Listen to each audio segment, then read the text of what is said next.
오늘 로마서 5장 1절에서부터 11절까지의 말씀을 통해서 부활절 이후의 삶은 어떠한 삶을 살아야 될까라는 그런 주제로 말씀을 드리기를 원합니다. 1년 중에 부활절을 기억하고 기념하는 의미는 부활 신앙을 살게 해주신 하나님께 특별히 감사하는 날이어야 되는 것입니다.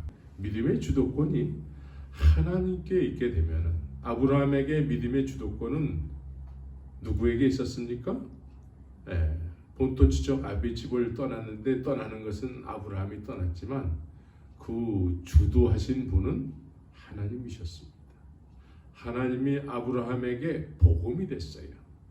하나님이 아브라함에게 복음이 됐기 때문에 갈 바를 알지 못한 채 떠나게 된 것이죠. 그래서 언제나 하나님께서 함께 하셨어요.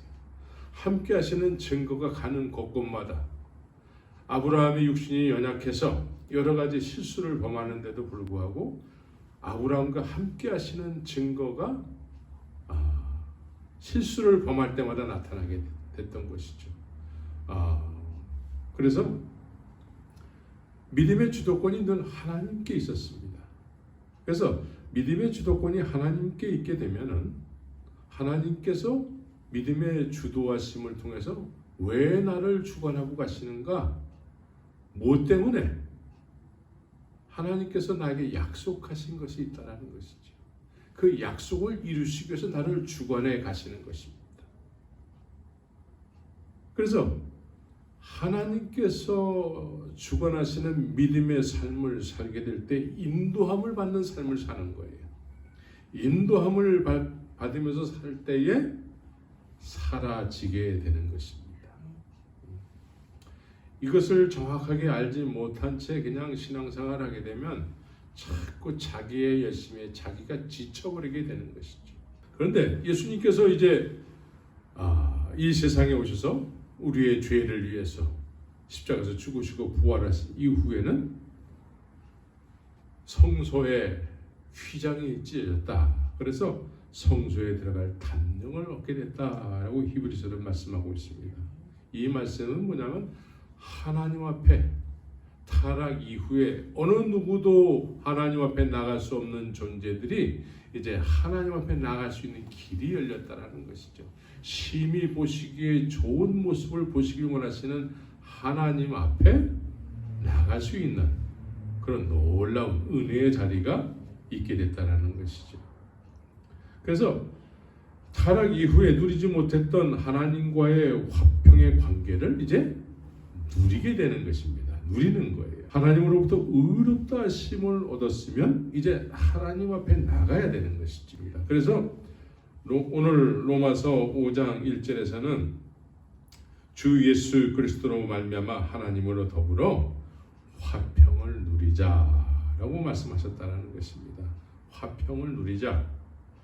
그래서 하나님으로부터 의롭다함을 받는 것이 어떤 의미인지를 분명히 알고 그 의미를 깨달은 사람은 하나님과 화평을 누리는 거예요.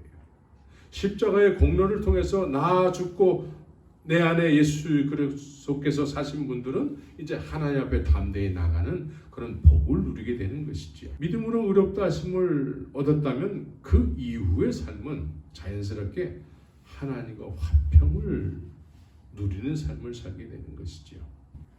세번역 성경과 킹제임스를 보게 되면은 이렇게 되어 있습니다. 킹제임스는 화평을 누리고 있다. 세번역은 하나님과 더불어 평화를 누리고 있습니다. 과거 완료형이면서 현재 진행형이라는 것입니다. 이러한 삶을 살게 하기 위해서 예수님께서는 십자가에서 죽으시고 부활하신 것입니다. 하나님으로부터 의롭다 하심을 얻었다라는 것은 하나님께서 나를 그렇게 보고 싶으시다는 거예요. 그래서 독생자 예수 그리스도를 십자가에서 죽게 하셔서 결국은 나를 찾으시는 것이죠. 성소의 휘장에 찢어서 이제 내가 너를 드디어 볼 수 있게 됐다. 하나님 편에서는 그렇게 보시는 것이죠. 우리는 하나님께 나를 보일 수 있는 그런 놀라운 은혜의 자리가 열리게 된 것입니다. 그래서 나를 하나님께 보여드리는 삶을 사는 거예요. 하나님께서 심히 보시기에 좋은 나를 보시길 원하시는 거예요. 그래서 이제는 내가 산 것이 아니요 내 안에 예수 그리스도께서 사신 것이다. 선악과를 따먹고 난 이후에는 나라고 생각하는 나는 내가 아니에요. 하나님께서 창조한 내가 아니라는 것이죠. 선악과를 따먹고 난 이후에는 내가 나를 스스로 나라고 만들었어요. 나는 하나님 앞에 나갈 수가 없어요. 나는 이런 존재예요. 스스로 선악과에 의해서 죽어 마땅한 존재를 스스로 생각하는 거예요. 그래서 하나님 앞에 나가지 못하는 것이죠. 처음 사람들이 그렇게 됨으로 인해서 그 이후에 모든 사람들이 그렇게 된 것이죠. 그런데 독생자 예수 그리스도께서 이 세상에 오셔서 그 자아는 죄덩어리예요. 이 죄덩어리를 위해서 십자가로 가시게 된 것이죠. 그 자아가 죽어야 될 자리에 예수님께서 죽으신 거예요. 그래서 예수님이 죽으시는 자리에 나도 연합해서 죽어야 되는 것입니다. 그래서 만일 그리스도와 함께 죽었다면 이라고 로마서 6장에서는 그렇게 말씀하고 있습니다. 만일 우리가 그의 죽으심을 본받아 연합한 자가 되었으며, 여기서 만일이라는 의미는 진짜라는 말이 되는 것입니다. 진짜 우리가 그의 죽으심을 본받아 연합한 자가 되었으면, 그래서 온전케 하시는 예수 그리스도를 바라보라 라고 말씀하고 있는 것이죠.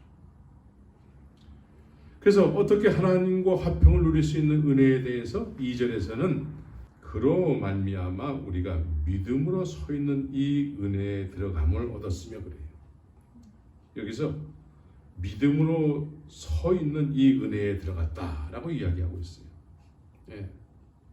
그러니까 하나님 앞에 서는 은혜에 들어가게 됐다라는 것이죠. 지금 그러한 삶을 살고 있다라는 거예요. 화목된 관계 속에서 주님을 누리는 삶을 사는 것이죠. 이게 부활 신앙인 거예요.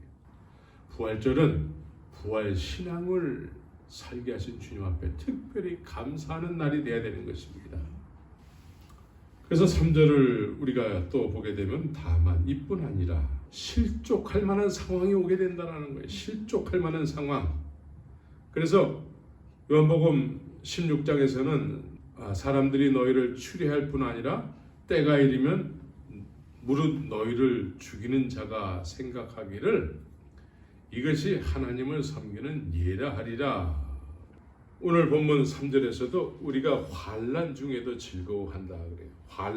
환난이 왜 있게 됩니까? 하나님께서 하나님이 나와 늘 함께 하시면 환난이 없어야지 우리의 상식에 맞지요. 언제나 우리를 복 주시는 하나님이시지 왜 환난을 주실까? 왜 어려움을 주실까? 왜 시험을 허락하실까? 왜 그럴까요? 환난이 왜 우리에게 왜 핍박이 찾아올까요? 그것은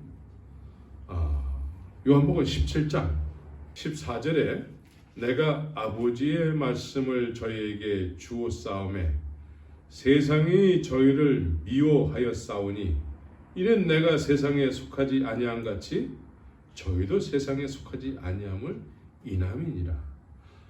주님의 말씀을 받아서 주의 말씀에 인도함을 받는 사람들은 세상에 속한 삶을 살지 않기 때문에 그렇습니다. 오늘날 많은 교회들이 이 세상에 존재하고 있습니다. 이 교회는 예수 그리스도가 머리가 되셔서 이끌어가는 교회가 진정한 교회가 되는 것이죠. 예수 그리스도가 머리가 되신 교회는 어떤 교회입니까? 예수님께서 무엇으로 교회를 이끌어 가십니까? 이 말씀을 통해서 이끌어가는 것입니다. 이 말씀. 주님께서 이 말씀을 하시는 거예요. 이제 이 주님께서 성령으로 직접 쓰신 이 말씀을 여러분들이 직접 묵상해서 주의 말씀으로 내 마음에 소유해야 되는 것입니다.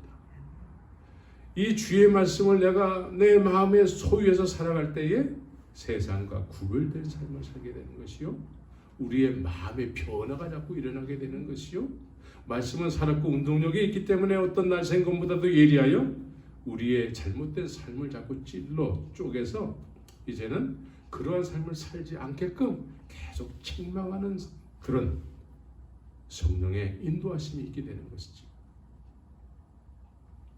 그래서 환난이 있게 된다라는 것이죠.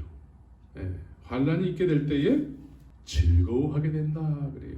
우리는 정말 하나님의 말씀을 소유해서 신앙생활하게 되면 이 세상에 속한 삶을 살지 않는 것이기 때문에 이 세상이 우리를 핍박하고 환난 가운데 있게 되는 것이죠. 이럴 때에도 즐거워한다 그래요. 예수님께서 그런 말씀을 하셨어요. 내가 떠나가는 것이 이런 상황이 오는 것에 대해서 반드시 이런 상황이 너희들에게 찾아올 텐데 그런데 내가 가는 것이 유익이야 이렇게 말씀하는 거예요. 왜 유익일까요? 보혜사 진리의 성령이 오시기 때문에 그렇습니다. 그래서 16장 22절 요한복음 16장 22절에서는 지금은 너희가 근심하나, 예수님이 떠나가신다니까 근심하게 되는 것이죠. 그런데 예수님께서 내가 다시 너희를 보리니 너희 마음이 기쁠 것이요 너희 기쁨을 빼앗을 자가 없느니라. 환난 중에도 즐거워하나니, 말씀이 이 말씀인 것입니다. 그래서 이는 환난은 인내는 왜 하게 되는 걸까요? 소망이 있기 때문에 그렇습니다. 목적이 있기 때문에 그래요. 목적이 없고 소망이 없으면 인내할 이유가 없는 것입니다. 근데 복음에는 하나님의 의가 나타나서 믿음으로 믿음에 이르게 되는 것입니다. 믿음으로 믿음에 이르는 것이 있는 것이죠. 그게 소망이에요. 우리 목적 있는 삶을 살게 하는 것이죠. 그래서 인내하게 되는 것이죠. 그래서 소망이 부끄럽지 않냐면 우리에게 주신 성령으로 말미암아, 이 모든 것은 성령으로 된다는 거예요. 성령으로 말미암아 하나님의 사랑이 우리 마음에 부음받음이니 성령이 아니고서는 안 되는 거예요. 진리의 성령 보혜사가 십자가에 죽으신가 부활하신 이후에 내가 가는 것이 유익이야. 왜냐하면 보혜사 진리의 성령이 너에게 다시 오시기 때문에, 내가 너희를 다시 보게 되기 때문에 그렇다는 거예요. 이 성령이 오시게 되면은 이 성령은 하나님의 사랑이 우리 마음에 부음받음이라는 거예요. 우리 마음에 하나님의 사랑이 부어졌다라는 거예요. 하나님의 사랑을 우리가 알게 된다라는 거예요. 이 하나님의 사랑을 누군가 자꾸 배워서 하는 것이 아니고 이 성령에 의해서 우리가 그렇게 느껴지는 거예요. 하나님의 나를 사랑하시는구나. 내가 그냥 느껴지는 거예요. 그래서 하나님의 사랑을 증거하게 되는 것이죠. 그래서 하나님의 사랑이 우리 마음에 부음받음으로 인해서 우리도 하나님을 사랑하는 그런 소망 가운데 기쁨으로 평강으로 살게 되는 것이죠.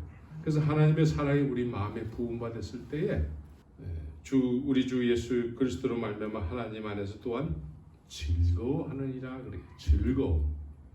그래서 요한복음에서도 나의 기쁨 17장에서는 13절에서 저희로 내 기쁨을 저희 안에 충만히 가지게 하려 함이니라 그래요. 이 기쁨이 예수님의 기쁨이래요. 예수님의 기쁨이 우리 안에 충만케 되는 것이래요. 하나님의 사랑이 부음받게 되면 예수님의 사랑이 우리 안에 충만케 되는 거래요. 예수님의 기쁨이 우리 안에 이렇게 충만케 흘러 들어오는 거예요.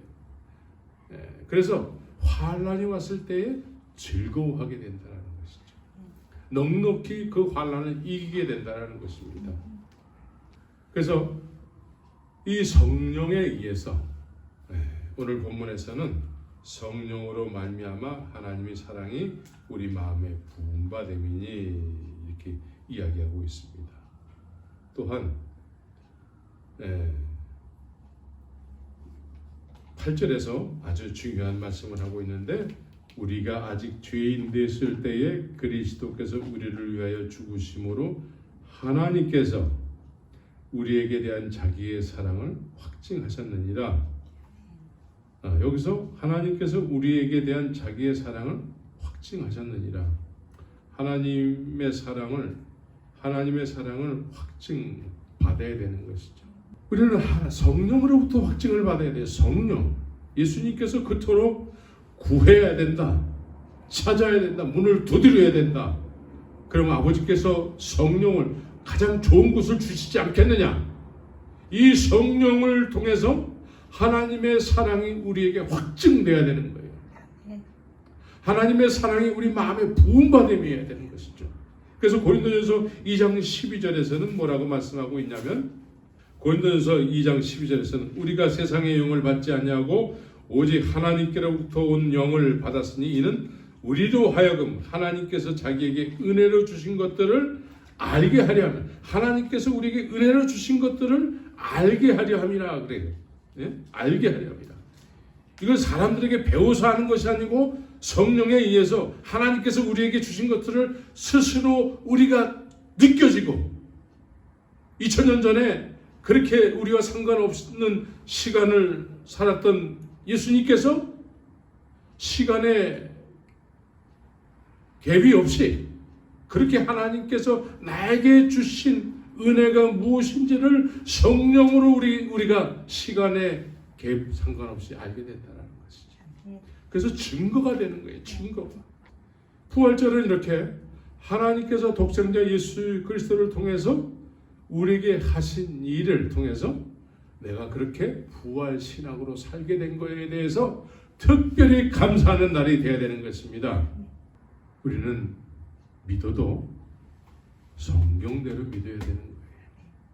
그래서 우리가 교회에서 대예배를 통해서 목사의 말도 필요하지만 더 중요한 것은 이 말씀 앞에 무릎을 꿇어서 성령의 도우심으로 이 말씀이 나를 향한 말씀이라는 것을 깨달음을 얻어야 돼요.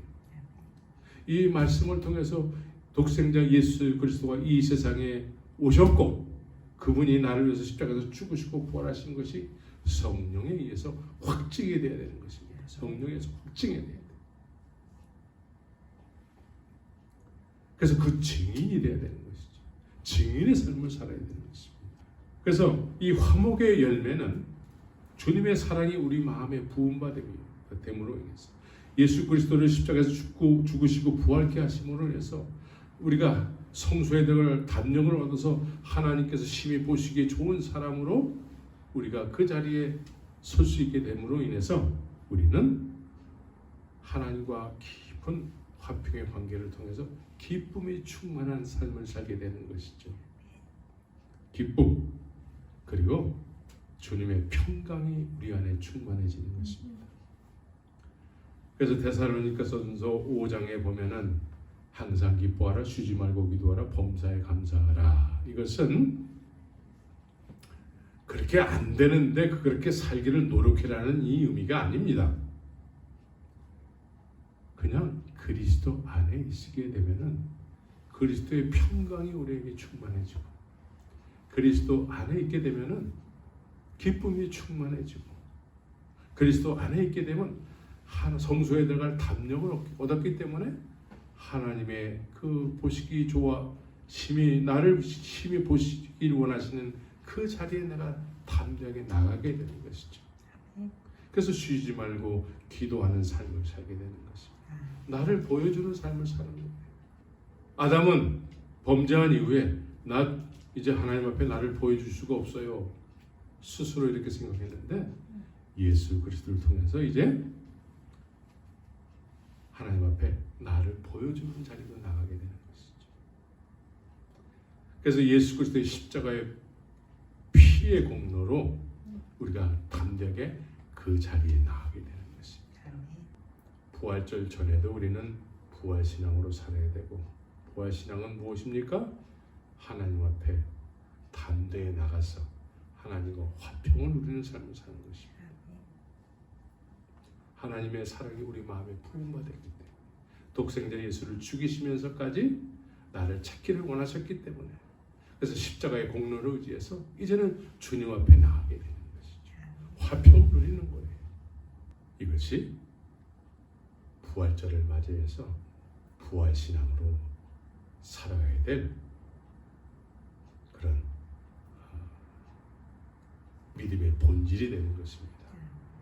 이제 우리는 주님이 나를 위해서 죽으신 그 십자가의 공로가 그것으로 끝나는 것이 아니고 이제 하나님과 화평을 누리는 관계가 됐다는 것이죠. 화평을 누리는 사람은 그 심령 속에 하나님의 사랑이 부음받음으로 인해서 성령으로 확증됐기 때문에 성령의 인도하심을 쫓아서 감사와 기쁨과 기도가 늘 지속되면서 하나님이 원하시는 삶을 살게 되는 것이죠.